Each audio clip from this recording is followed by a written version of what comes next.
The stars had been quiet for a long time. Earth, once loud and full of conflict, had gone silent. After the last global war, the world closed itself off.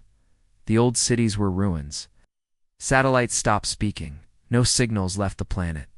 The galaxy, it looked like Earth had died, but far below the mountains of Antarctica. Something ancient had just woken up. Inside a forgotten bunker buried deep in ice and rock, red lights blinked. Dust shook from the ceiling. Mechanical voice spoke softly to itself. Reboot complete. Project Revenant online. Nobody was there to hear it. Then a signal was sent. Just 12 words.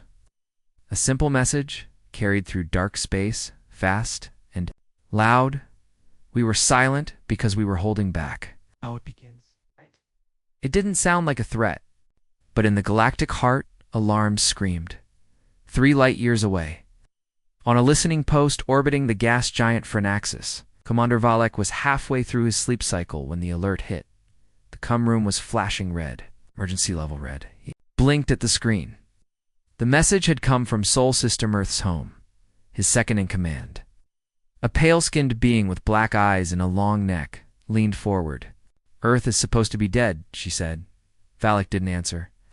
His claws tapped the screen. The message had passed through 5 relays. It wasn't faked. It wasn't corrupted.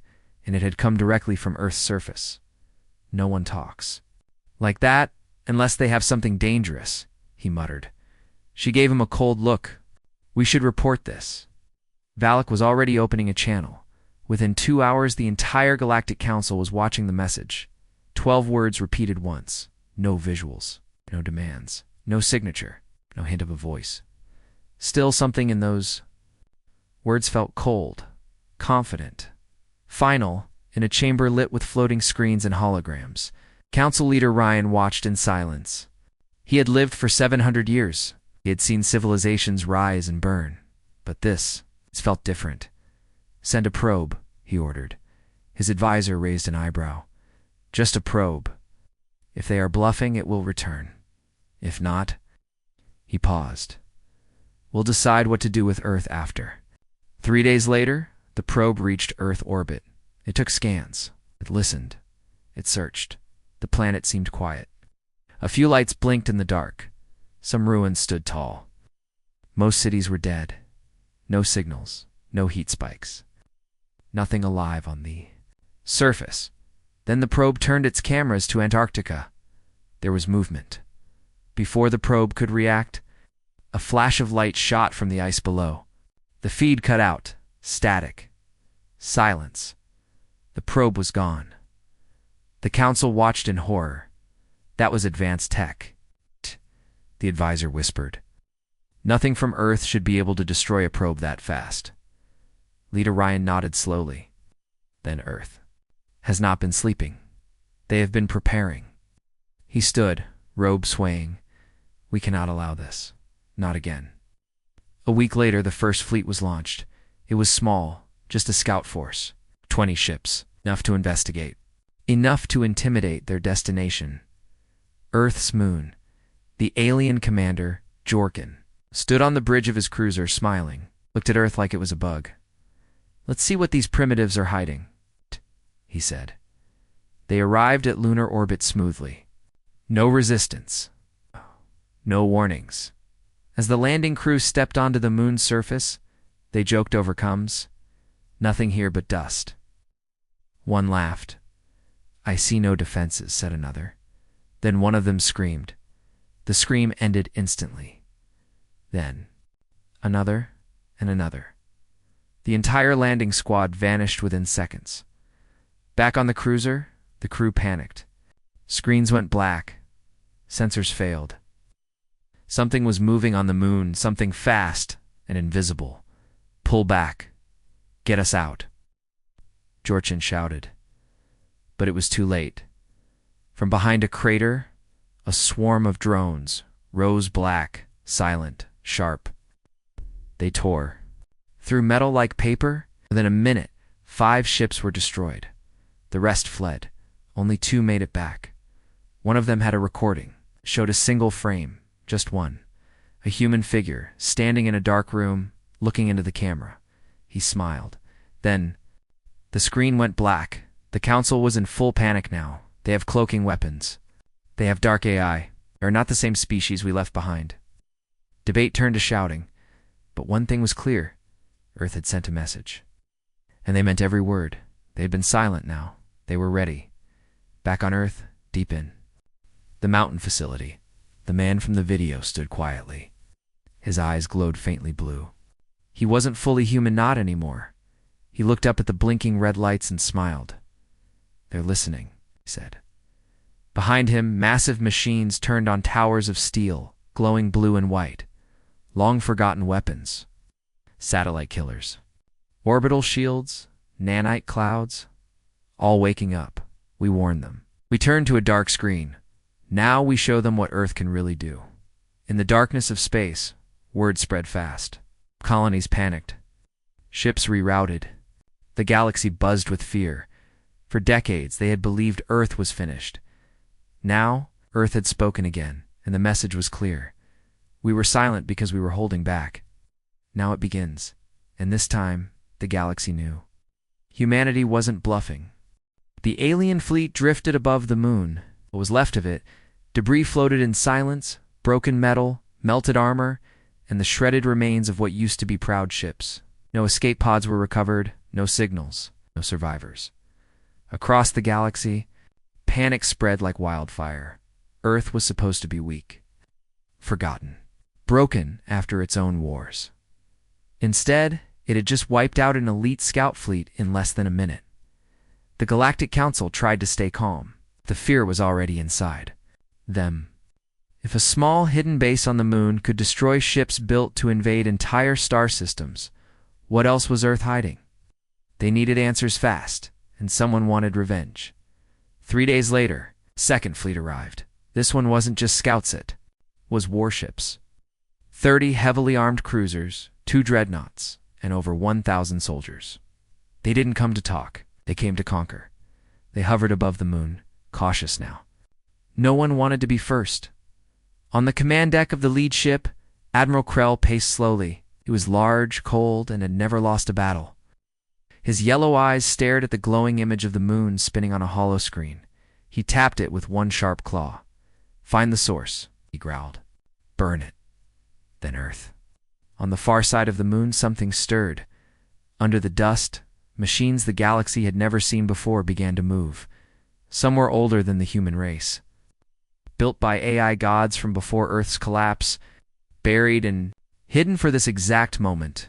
Inside the ancient bunker, the human commander watched the approaching fleet. He looked calm. To calm, he whispered to the AI beside him, "Do they know what they've done?" The AI, cold and emotionless, replied, "No, but they will." He gave the order. "Activate Revenant-class defenses." The moon came alive. Black spires rose.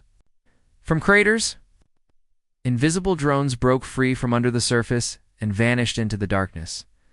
Defense beams warmed up. The alien fleet still had no idea. Then, without warning, one of the dreadnoughts exploded. Not attack detonated from the inside out. Nothing was seen. No missile, no beam. Just fire and death. Panic screams overcomes. The second dreadnought began to spin hacked. Its own weapons turned inward, firing on its escorts. "Evasive. Split the fleet," Krell shouted. But it was already too late. The human drones moved too fast, too silent. They were using tech the galaxy had banned long ago, phase-hopping killers, impossible to track. No heat, no sound, no mercy. The alien fleet fought back, but they were blind. Every time they locked onto something, it was already gone. In under 3 minutes, over half the fleet was gone. Krell's ship took a direct hit from something unknown. It didn't explode. It simply vanished, sucked into a pocket of nothing. The remaining ships ran. This time, none returned. From deep below the moon's surface, the AI recorded the final moments and sent them back to Earth. The human commander smiled faintly. "They're going to send everything next time," he said. The AI responded, "Yes, and so will we." Across the stars, the council broke into chaos. 2 fleets lost. 2 complete defeats. To a planet they thought was dead. Many demanded total war. Others begged for peace. Few feared something worse, that Earth had not just survived, but evolved, and far away. In a secret black chamber deep beneath the Council's main world, an old figure listened to the news and whispered, "They warned us." Back on Earth, in a hidden control room under the Rocky Mountains, General Riker stepped into the light. He had not been seen by anyone for 17 years. His uniform was dusty. His eyes glowed faintly blue. He stood in front of the High Command. Leaders who had survived the global war and kept Earth's last secrets alive. They looked at him in silence. One of them spoke. "They've struck twice. They'll come again. Stronger." Riker nodded. "Let them. They have no idea what we've built," another asked. "And the people of Earth? They will be protected," Riker said.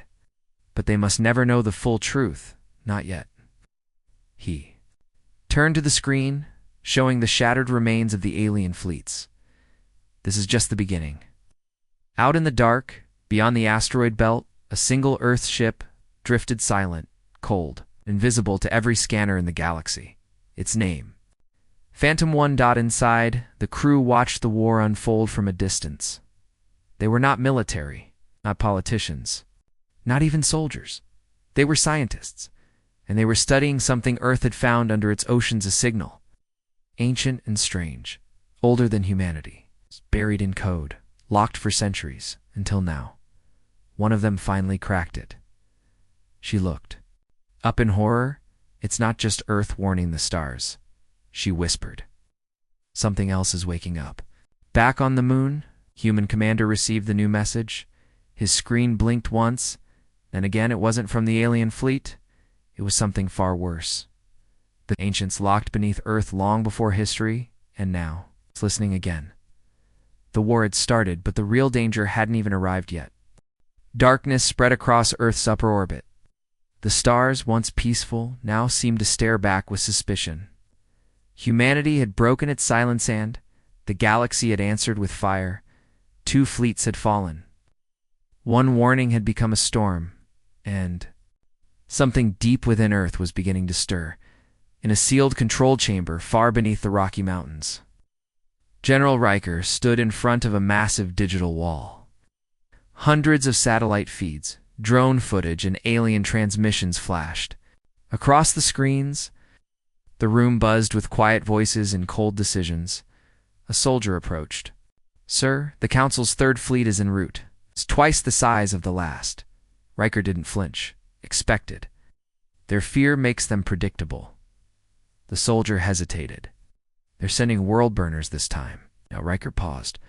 World burners weren't ships. They were planet-siege engines, machines capable of cracking a planet's crust, flooding skies with acid, or draining oceans into space. They hadn't been used in a war for over 100 years. "Then we respond with Black Protocol." Riker said. Everyone in the room turned to him. "But Sir, Black Protocol hasn't been tested since it doesn't matter." Riker's voice cut like a blade. "If they want to burn our world, we'll show them the price." Far above Earth, just beyond Mars, the 3rd Galactic Fleet approached. 60 warships, or dreadnoughts, 2 world burners. Over 6,000. Alien soldiers, each trained for war on dozens of worlds. The commander of the fleet was Admiral Drell, creature bred for war and survival. He had titanium skin, glowing red eyes, and no patience for fear. Standing on the bridge of the Oblivion Spear, watched Earth grow larger in the distance. "Humanity is a virus," he told his crew. "We will cauterize the wound." The fleet advanced fast, quiet, ready. But Earth was not still. Earth was waiting, back on the moon. The human commander, known only as Spectre, stood in a shadowed hallway below the lunar base. He was listening not with ears, but through the network of silent machines humming deep inside the rock. He had sensed something strange since the last fleet fell. Something older than the war. Something buried beneath Earth, not above it, and now that something was speaking low signals, hidden pulses. Words that didn't belong to any language known to mankind. He turned to the AI beside him. "Tell Riker, whatever we woke up, it's waking up faster." On Earth, Black Protocol began, in the Sahara Desert. Massive underground plates slid open, revealing what looked like ancient towers. They weren't old, they were just built to look like ruins. Inside them were quantum nullifiers, weapons that could turn energy to silence. In Antarctica, machines hidden beneath the ice for centuries came online. They didn't fire weapons. Instead, they moved time, just slightly slowing down enemy systems by fractions of seconds, enough to disrupt fleets and deep below the Pacific Ocean. The greatest secret of all was rising: Project Thor, a long-forgotten orbital weapon system. Once banned by Earth's own governments, now reactivated, Thor was a planetary rod launcher, a satellite that dropped massive tungsten rods from orbit, hitting with the force of small nuclear bombs, but with no radiation, no warnings, no defense, just pure kinetic death. As the alien fleet neared Earth, they detected none of this. Their scanners were jammed, their signals were bounced back, even their long range visuals showed only static. Drell didn't care. "Begin planetary burn sequence," he ordered. The two world burners moved into position, massive machines the size of cities. Their cores began to glow. Within seconds, they would launch fire into Earth's atmosphere. And then Thor struck from the blackness of space. 5 massive rods of solid tungsten dropped silently. They didn't glow. They didn't scream. They simply fell. And when they hit the world burners, everything went white. No explosion. It's just impact. A silent, unstoppable fist crushing through armor, engines, and molten cores. In 5 seconds, the world burners were gone. In 10 seconds, the dreadnoughts began to turn. In 15 seconds, chaos had overtaken the fleet. Back on Earth, Riker watched the sky with quiet satisfaction. That was their final play, he said. They thought brute force would win. The tech nearby spoke with fear in her voice. "Sir, incoming signals from Jupiter's moon Ganymede. Someone's trying to contact Earth directly." Riker frowned. "The Council?" "No, sir," she said. "It's something else. Something not on any database." He walked over and listened. A deep, humming voice echoed through the speakers. "Do not provoke what sleeps beneath. You wake the old stars." Everyone froze. Riker stepped back. "Shut it down. Full lockdown." Back in lunar orbit, only 10 alien ships remained. The others were either destroyed, drifting, or trying to escape. Admiral Drell was not among them. His ship had been torn apart by an invisible drone swarm 5 minutes after Thor launched. The survivors sent one last message. "Earth is not what we thought. We need help. This is not war. This is extinction." In the darkness beyond the galaxy's edge, someone received that message. Not the Council, not Earth, but something else. An ancient species. Long thought vanished. They did not speak. They did not send fleets. They simply changed course. Toward Earth, and behind them, the stars bent. Just slightly, as if something far older than light was watching too, back beneath Earth's oceans. In the control room of Phantom 1, the scientists continued decrypting the signal they found under the sea. It wasn't a message, it was a warning. And it wasn't meant for humans, one of them whispered. This was sent by something buried beneath us. It's not in the ocean, below the crust, another asked, terrified. Then who was it meant for? Silence. Then the screen lit up with one line of translated text. "We sealed the gate for a reason. It opens, none of you survive." The war had started with a message, but now something deeper was waking. Earth's enemies thought they feared humanity. They had no idea what was really coming. The stars had gone quiet. Across the galaxy, thousands of worlds each, filled with life, machines or something between, held their breath. Earth had survived 3 invasions. Not just survived, but won. Effortlessly. But what frightened the galaxy more wasn't Earth's defenses. It was the message. A warning. It's buried deep in Earth's oceans, written in a language no living species should have understood. We sealed the gate for a reason. If it opens, none of you survive. That single line cracked something in the minds of every race watching. What gate? What was sealed? And who sealed it? Because it wasn't humans, and it wasn't the Galactic Council either. In orbit above Saturn, a lone science vessel listened to the ripples of space-time. It had no weapons, no soldiers. Just scanners, data, and fear. For weeks, IT had been monitoring strange energy signatures coming from Earth. Today, the signals changed. Not louder. Not faster. Deeper. Something was calling from inside the planet. Now, not a voice, but a pulse. A slow, steady thump. Like a heartbeat. And then, without warning, it stopped. The crew stared at the screens in silence. The lead scientist stood slowly from his chair. "It's awake," he whispered. "What?" Someone asked. He looked at them with eyes full of terror. "I don't think it has a name anymore. Back on Earth, under a mountain that didn't exist on any map." General Riker stood before a vault that hadn't been opened in over a century. Vault Zero, built before the last Great War. Buried after humanity almost destroyed itself. Beside it was the truth, not theories, not guesses. Proof that Earth had not been the first to rise. Proof that something had lived here before humans. And that thing had not left. Riker placed his hand on the old lock. It scanned his blood, his DNA, his memory. Then the door creaked open. A cold mist poured out. Inside, glowing softly in the dark, was a massive ring 12 meters high, made of black metal, etched with symbols that shimmered like stars. It wasn't.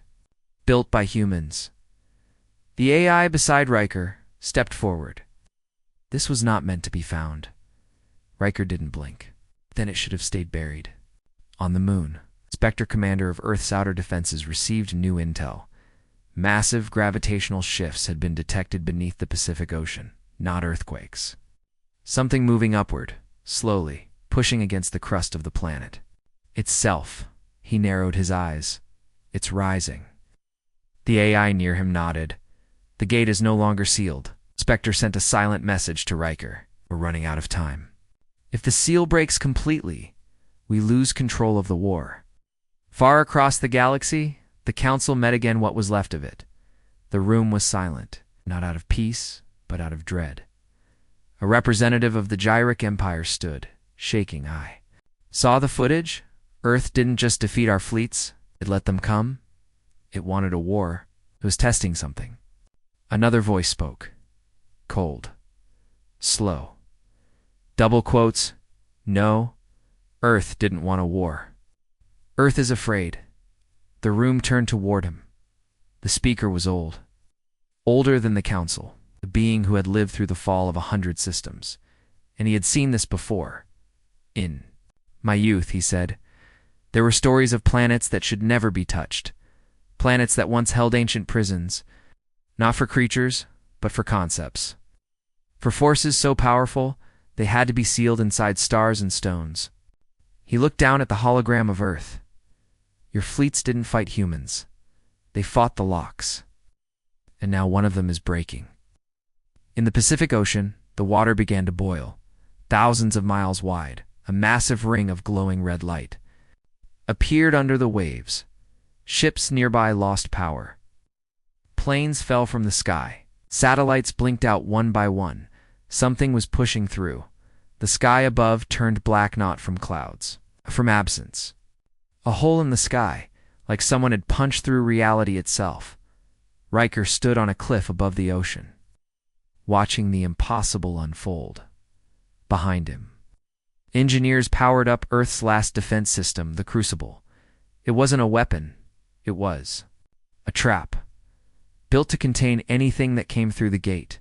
If it worked, if not, there wouldn't be a fifth part to this story, down in Phantom 1. The scientists kept decoding the ancient data pulled from beneath the ocean floor. What they found this time made their skin crawl. The gate was one of 12, and Earth was not the prison. It was the key. A species before humanity had discovered the power to lock away ancient forces, burning thinking storms that could twist gravity, tear minds, and drink stars. They sealed one inside Earth's core, then wiped themselves out so no one could. Open it again, but the seal was never perfect. And now it was failing. Spectre received Riker's command. Evacuate the moon. Leave only the drones. Sir? The AI asked. If that thing comes out of Earth, the moon's our first shield. I want every gun we've got aimed at that rift. The AI paused. And what if we can't stop it? Riker didn't answer. He just watched the ocean ripple and waited above Earth in high orbit. One last message was sent out. It wasn't to the Council. It wasn't to any known system. It was a signal directed at deep space coordinates no human had ever seen before. An old distress code. Not from Earth, but to Earth. The signal simply read, "They're coming for the key. We are not the only ones who want it opened." And with that, the next wave began. Not ships, not fleets, but something far worse. Something not alive, but not dead either, from the shadows of space. They arrived without warning. Creatures made of silence and broken starlight, and they were already on Earth. The creatures arrived with no sound. No warning, no light, just gone. First, it was the weather satellites. Then communication towers. Then cities whole. Cities going, dark in seconds. Not exploded, not attacked, just erased. The power vanished. The signals died. Human minds inside. Those blackout zones were never heard from again, and no one saw what did it. Not at first. High above the Earth. In the orbital command station known as Skyreach, Commander Kale stared at a blank feed. 10,000 cameras. Offline. Every satellite pointed toward the Pacific. Blind. All systems are failing, sir, said the technician behind him. There's something out there. It's feeding off our signals. It's learning. Learning what?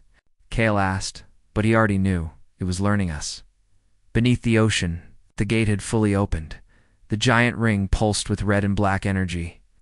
Spinning now slow at first, then faster, like a vortex trying to pull reality inward. And from its center, they came. The creatures had no names, no ships, no visible bodies. They looked like shadows that had lost their shape. Some floated, some slithered through the air. Some walked tall and thin and crackling with invisible static. They moved. Across land and water, without leaving tracks. Where they passed, the earth aged. Metal rusted. Plants died. Time itself seemed to slip. Worse, they didn't speak. They didn't demand. They simply stared at humans and people collapsed. Their minds couldn't hold the shape of what they were seeing. In a dark underground lab, Spectre stood. Over a wounded soldier, the man had come from one of the blackout zones. His body was fine. His vitals were stable, but his eyes were wide open, unmoving, as if trapped in a single moment. What did he see? Spectre asked. The AI near him answered quietly, "We're not sure. His brain is still functioning. But it's stuck in a loop. A fear loop." Spectre leaned in. "Can we break him out?" The AI hesitated. "We tried. The moment we touch his consciousness, our systems crash. One scientist is still in a coma." Spectre stood up slowly. "They're not killing us," he said. "They're rewriting us." Back at Vault Zero, General Riker activated the crucible. The machine wasn't ready. It had only been tested once in a desert, decades ago. It was a gravity cage. A trap for energy and matter, meant to collapse a being into itself like a black hole in chains. But it had never been used on a living thing. Now, it was Earth's only shot. Riker barked orders. "We need to draw them in. We bait them. We show them what they want." "And what's that?" Soldier asked. Riker stared at the swirling gate on the screen. The key. In a lab under Tokyo, the Earth's last living ancient linguist decoded one final message from the deep. Ocean signal, it wasn't sent to humans. It was sent to the things now entering Earth. "If you are hearing this, your kind has broken the lock. You hunger for the key. But beware, the key does not open. A door opens you." The linguist looked up, trembling. "It's not just a prison. You're a mirror. It reflects the thing that wants it most." And outside, the sky turned red dot from the moon. Earth looked sick. Huge swirling clouds now spun above the Pacific.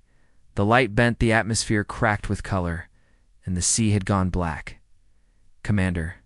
Spectre stood in silence. "We can't stop this with weapons," he said. The AI asked, "What then? We outthink it?" Spectre issued a global command. "Don't fight the creatures. Avoid them. Learn from them. Watch what they avoid." All across the globe, drones were deployed. Not to attack, but to observe. It didn't take long. The creatures avoided certain places, old places, stone temples buried in jungles, abandoned bunkers with writing no human understood, ice caverns that had never melted, even under nuclear heat. Each one contained a fragment of something, ancient something left behind by the builders of the gate. Spectre ordered those places sealed not to protect humanity, to protect the creatures from what was inside. Meanwhile, in space, a forgotten probe at the edge of the solar system sent back one final message before vanishing. It had seen a shape, not a ship, not a creature, a pattern. The stars were bending, not just around Earth, but all across this arm of the galaxy. Something was watching, something big enough to pull space itself closer to Earth, something waiting to see if the gate would open fully, and what would come out. Riker watched as one of the creatures finally entered the Crucible's trap zone. It was tall, thin, its body more like smoke than bone. It reached out toward the glowing ring at the center of the field now, Riker shouted. The Crucible activated. Gravity screamed. Light bent inward. The creature was pulled, folded, compressed into a single point, and then it shattered. No explosion, no sound, just gone. Everyone in the room cheered until the screens lit up again. Dozens more creatures were now approaching, not to destroy the Crucible, but to study it. They were learning again. Hours later, Riker received a call from Spectre. "You need to hear this," Spectre said. He played a sound, a deep pulse, slow, ancient. It was the heartbeat again, but different now. It was a countdown. 6 days, Spectre said. "That's how long we have before the gate finishes opening." "And then what?" Riker asked. Spectre's voice went cold. "Then, the thing that sealed the gate from the inside wakes up. In the shadows of the galaxy, a group of exiled alien scientists received the Earth signal and immediately started evacuating their systems, not to fight, to run. They didn't care about humanity, didn't care about the Council. They just knew one truth. Earth had never been a threat. It was a container, and now the lid was coming off. The countdown had begun. 6 days. That's all Earth had left before the gate fully opened.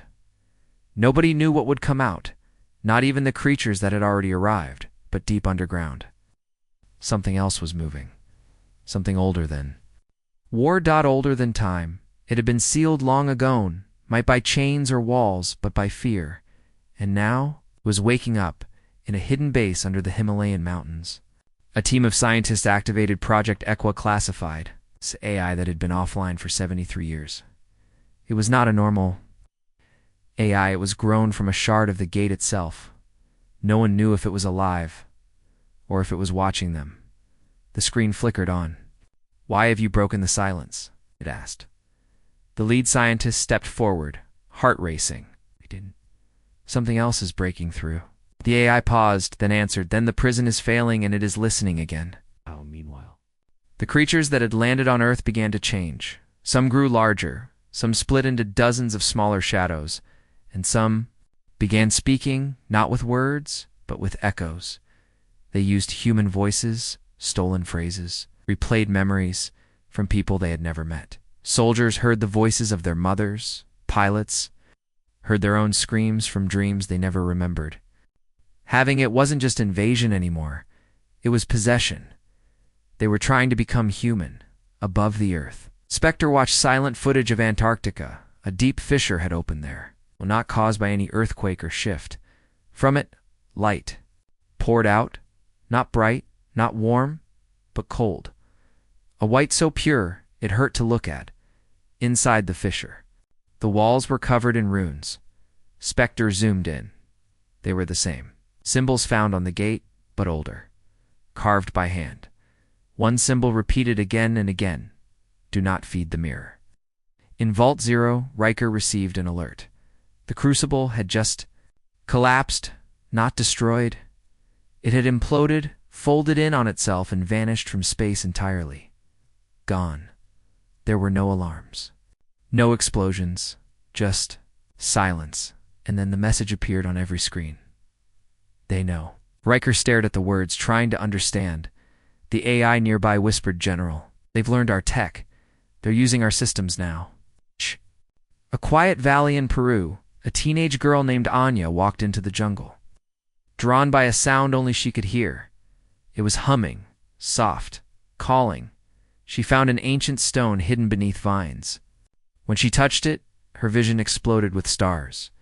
Memories that were not hers poured into her mind. She saw the first builders of the gates. She saw the prison being sealed. And she saw Earth, not as a planet, but as a keyhole. And her.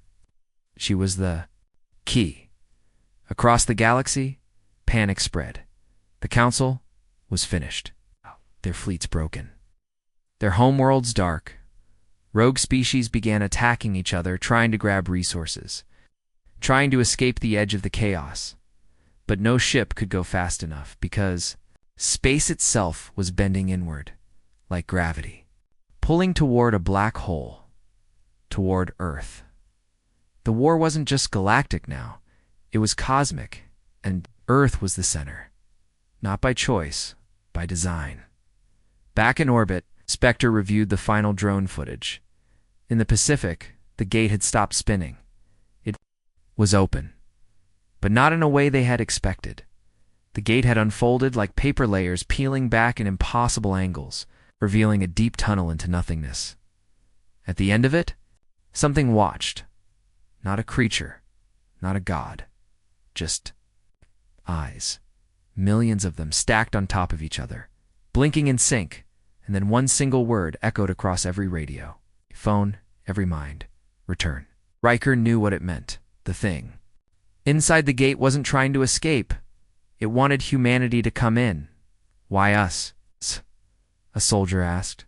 Riker whispered, "Because we built the last wall, and now it wants us to tear it down from the inside." The soldier looked confused, but we didn't build the gate. Riker looked at him, grim, didn't we? Meanwhile, Anya was brought to Vault 0.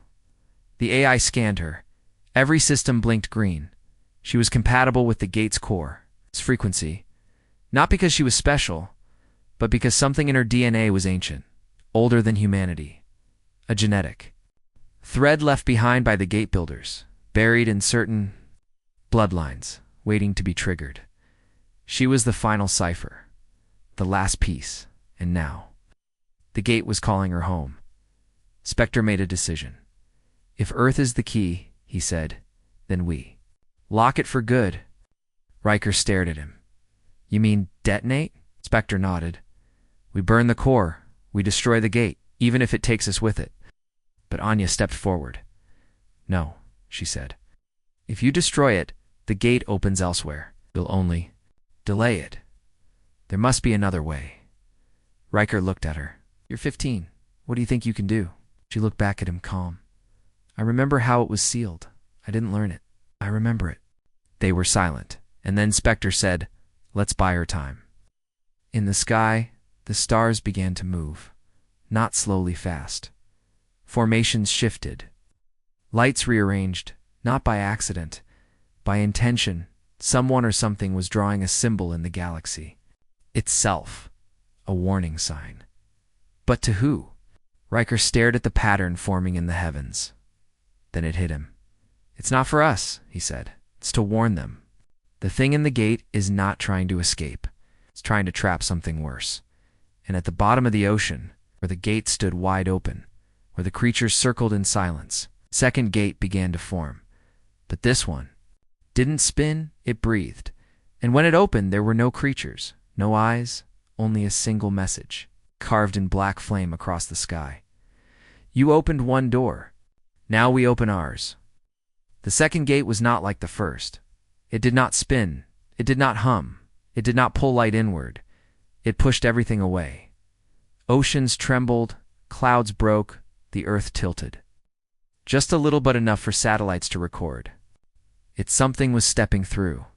Not like the shadow creatures, not like the watchers, with too many eyes. This was different. It didn't move.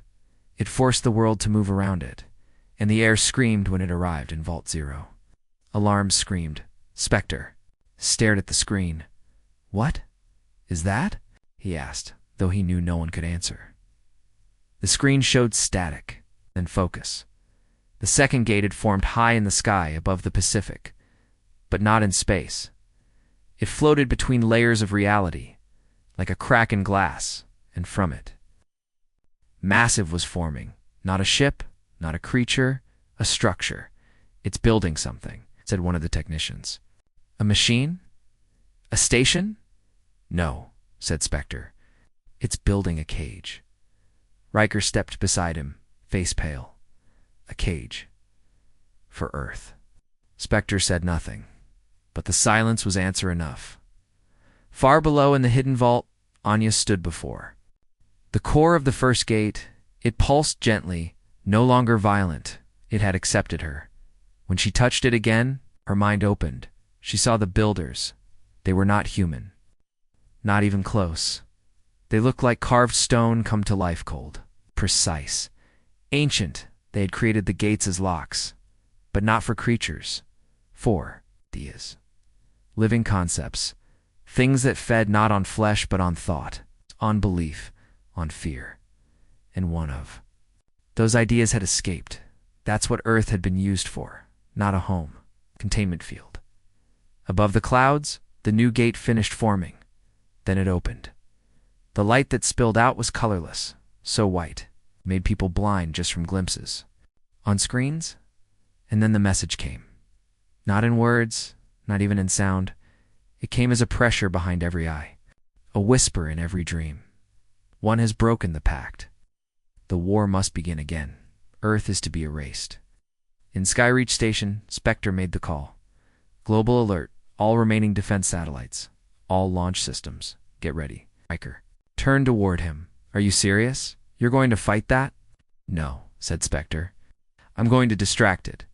He uploaded a virus into the Crucible's remains, what was left of it. It's floating just beyond orbit. The virus didn't attack. It sang a signaled, the same one that first triggered the gate, played in a higher form, pulsing directly toward. Second gate. It wasn't meant to destroy, it was meant to draw it closer, and it worked. The structure, it's turned.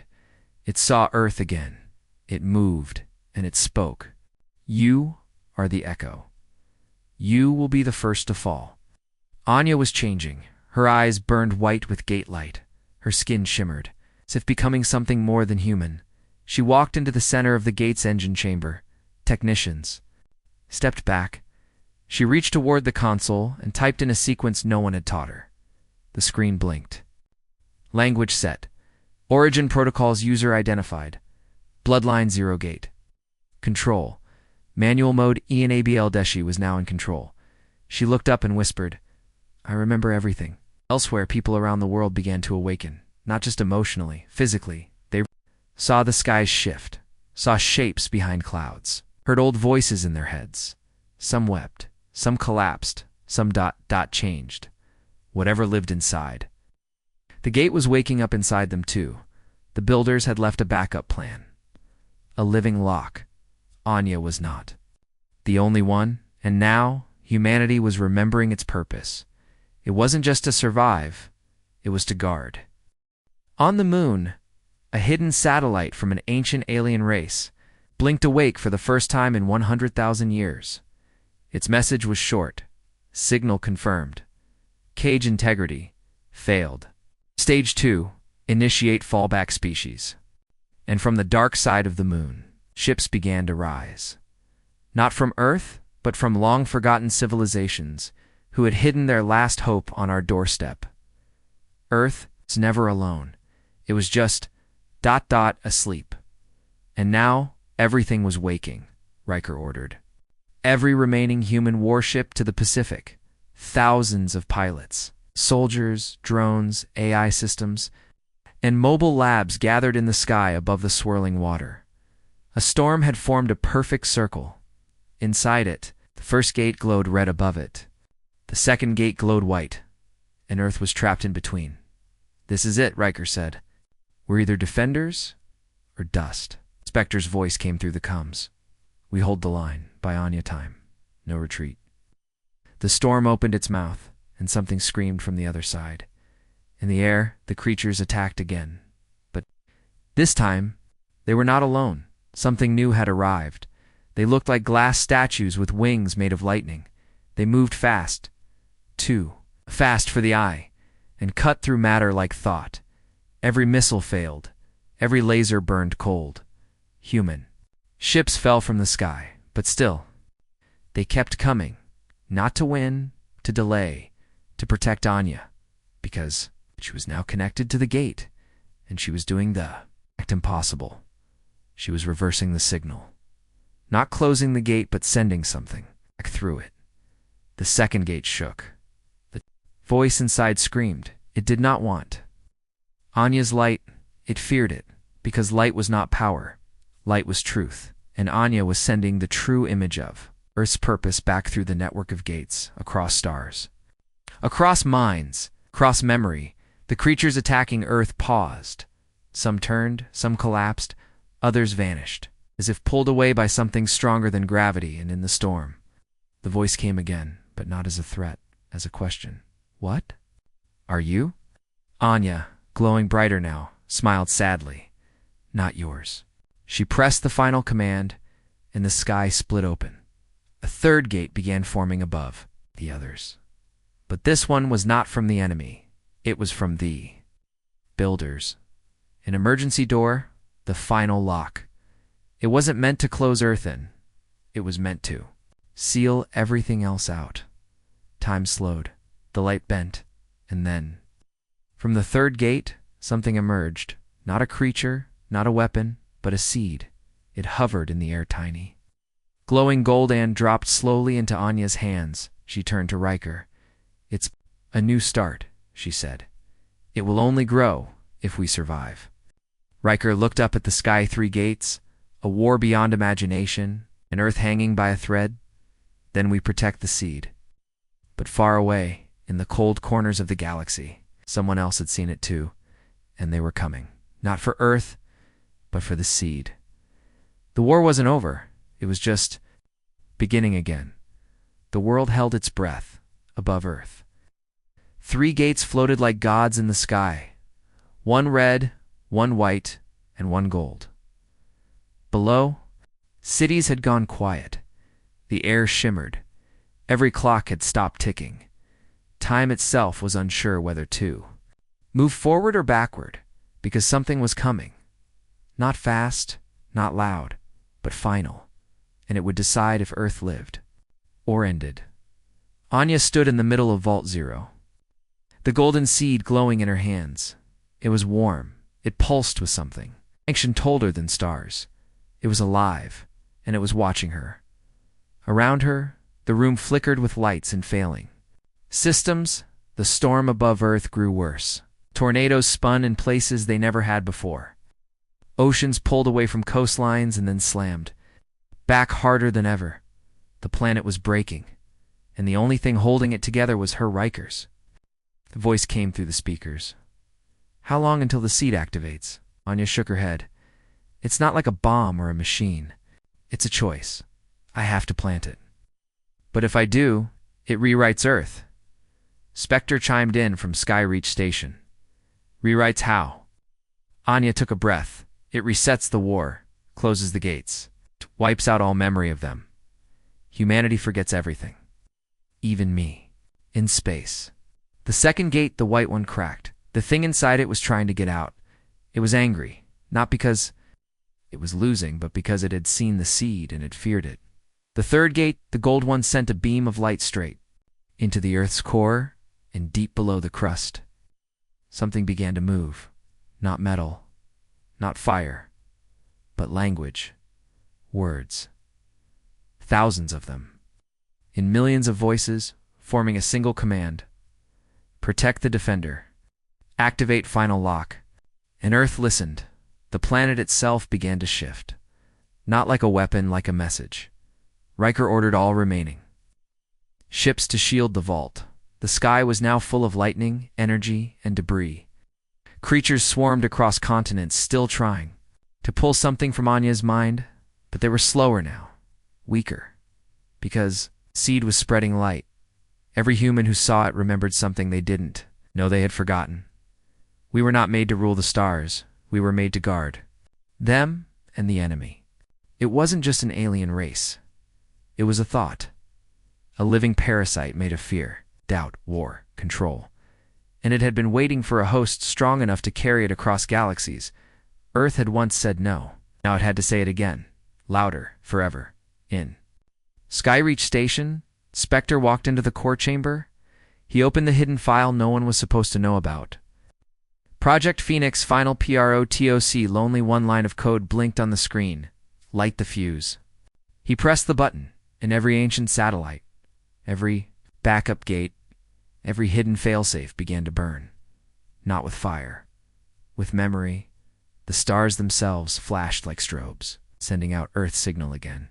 We were holding back. Now we fight. Back on Earth, Anya stepped into the center of the vault and placed the seed on the platform. It floated, spinning slowly, golden trails stretching through the air like roots through time. The vault AI came online. It was calm. Final question. It said, "Do you give consent to rewrite human history?" Anya looked up. "No," she whispered. "Not rewrite. Remind." The seed exploded in light, but it wasn't fire. It was a wave of remembering. People across the world dropped to their knees as their minds opened. They remembered stars that had once sung, wars they had fought before they were born, promises their ancestors had made to protect all life. The truth came back, and with it, power in the sky. Second gate screamed. The parasite inside had no more lies to hide behind. It shed its skin. A massive shape unfolded, black wings made of galaxies. A body like shattered glass, a voice that spoke in every language at once. It was beautiful, and it was terrifying. "Your world is mine," it boomed. But from below, Earth answered back. Not with missiles, not with machines, with millions of voices shouting one word: no. And that was enough. The seed pulsed once more, and then the golden gate closed. The light flooded upward. Into the red and white gates, the parasite shrieked, pulled backward into the void. Its claws scraped across the sky. It tried to grab the moon, the clouds, time itself, but it couldn't, because Earth had locked the door again. And this time, forever, when the storm cleared, silence fell over the planet. The gates were gone. The sky was blue again. The seas calmed. People looked up, confused.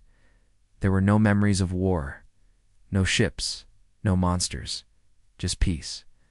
But for a Fuhrer, Spectre, and those who had seen the seed, something remained. Not full memories, just a feeling, That deep sense of duty in the knowledge that somewhere out there, something might try again. And when it does, we'll be ready. Anya was gone. No body, no trace, just the light she left behind in Vault Zero. On the control panel, a single phrase blinked. Defender logged. Beneath it, next seed, growing. Somewhere a new star lit up in the sky. Not one born in space, one born on Earth. Because Earth wasn't just a planet anymore. It was a beacon. And the galaxy was listening again. And this time, we were not holding back. We were watching. We were waiting. We were defending. End of series.